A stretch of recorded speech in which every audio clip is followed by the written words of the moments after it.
Hey there and welcome to the ADK Rock and Metal channel. I am Dave. There's no Andy or Kirk with me because today we're doing album and video or album reviews. Now due to it being an album review, each of us takes our own categories that we kind of more focused on, so that way we're a bit fairer on our reviews.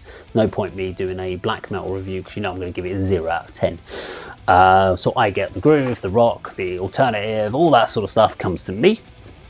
And we are reviewing Brant, Bjork Trio and Once Upon a Time in the Desert. Never thought I'd be talking about a band called that. It's a very odd name, but it's not the sort of band name that's going to get my attention normally, but as it's a review, we obviously did. It's a 9-track album. I haven't read the press release. I never do read the press releases until now, because I like to go into it without any kind of insight from the press company telling me what I should be expecting. I like to just listen to the album multiple times, write down my thoughts about it. Now, in the actual album, I won't be talking about individual tracks in detail. Might talk about a couple that stood out for me, but generally I'm going to talk about the album, the vibe that I got, and then you can make your own decision after that. But I need the press release for review afterwards, so let me summon that from the PR gods. Okay, there we go. So it's Purple Sage PR. So we will, yes, we've done a few of them. So we'll come back to the Purple Sage afterwards. Right. So what am I expecting with this? I wasn't really expecting much, to be honest. I had never heard of this band, so it was interesting putting it on. Now, genre-wise, you're talking a bit of funk in there. Kind of, you've got the cool hard rock in there. There's a bit of groove to it. Stylization band-wise, if you're trying to think about who would you reference this band to, Lenny Kravitz, Red Hot Chili Peppers, Jane's Addiction, kind of classic rock bands as well.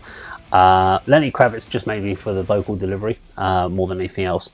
I really liked the production on this album. The balance of production between the sounds. So normally when you listen to some of these albums, something will be like, oh, that needs to either be brought up, or can't get enough guitar on this, or the bass is too heavy. This really was well done. Whoever did the actual mixing of this album did a great job, because I really love the production balance. Everything just sounds brilliant.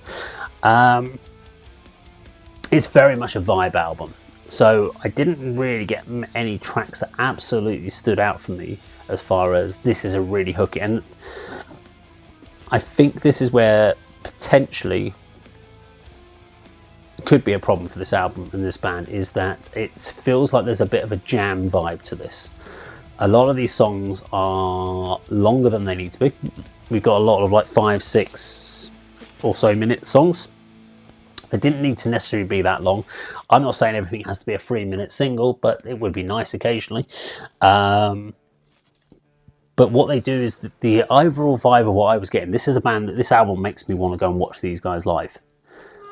I could imagine myself having a great time watching them live and just vibing out on them, because they are a vibe themselves. There is a lot of similarity between the tracks on the album.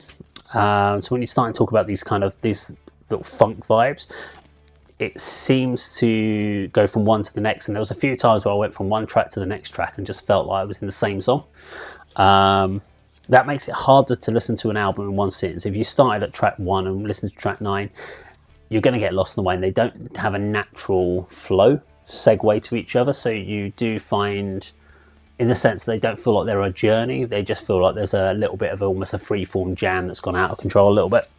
And that means that some of the tracks can seem to overstay their welcome. You get to about 3.5-4 minutes in, and you're like, whew, take a breath, and you're like, ooh, this song feels like this should be finishing by now. Why are they're just free-form jamming it? And for one song, if you were just doing it on one song, you're okay. If you're only listening to this as a single or a music video or something like that can be fine. But when you're doing a whole album of it, it can mean that the album, you're not going to listen to the album in one sitting, in my opinion.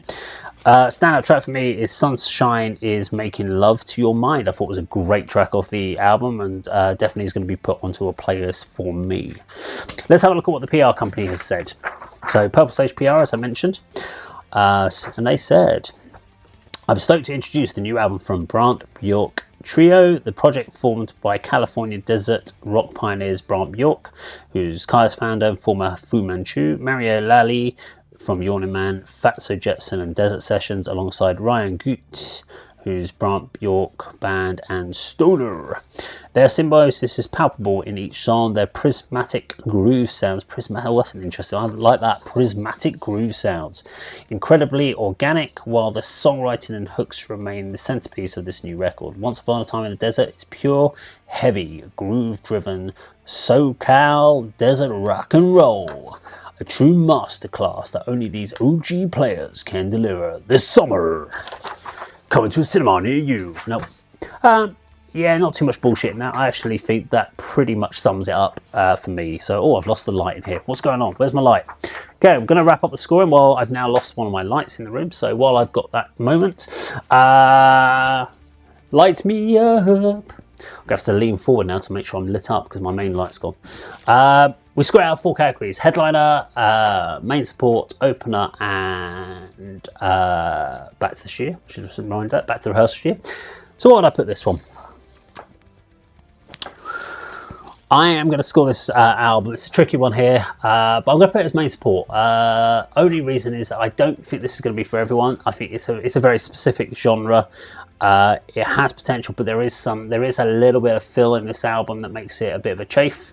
And you're going to end up skipping a few songs in here, so it is going to be a main support for me. It's a good score. If you're not sure what that means, so if you were scoring out the original like 10 out of 10 scoring sort of things, this would be, I would give this a 7 out of 10 in that scoring system.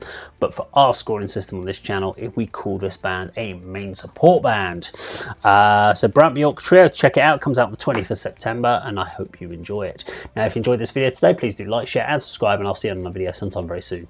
Take care.